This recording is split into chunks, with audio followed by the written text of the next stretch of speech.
ভারতীয় সংবিধান, যেখানে পূর্ণ অক্ষরে লেখা ভারত সরকার কিভাবে কাজ করে এবং এই দেশের নাগরিকদের কি অধিকার এবং কি কর্তব্য।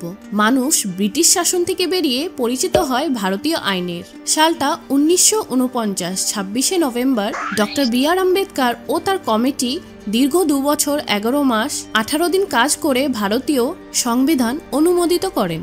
যে সংবিধান কার্যকর হয় 26শে জানুয়ারি 1950, যেদিন ভারতের প্রথম প্রজাতন্ত্র দিবস হিসাবে প্রতিষ্ঠিত হয়, ঠিক যেমনটা প্রতি বছর হয়ে আসছে দিল্লির কর্তব্য ভরা রাজপথে। কিন্তু যারা না থাকলে হয়তো আমরা পেতাম না সোজা হয়ে দাঁড়ানোর মেরুদণ্ড।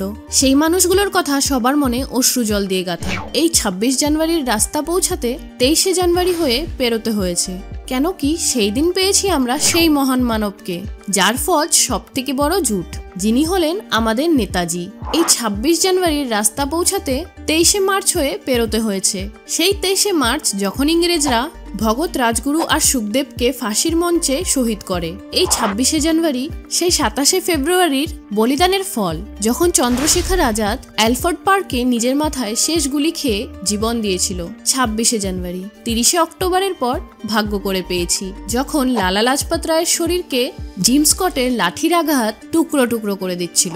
এই 26শে জানুয়ারি 30 জানুয়ারির মূল্যর জন্য পাওয়া, যখন বাপু হে রাম বলে আমাদেরকে একা ছেড়ে গিয়েছিল।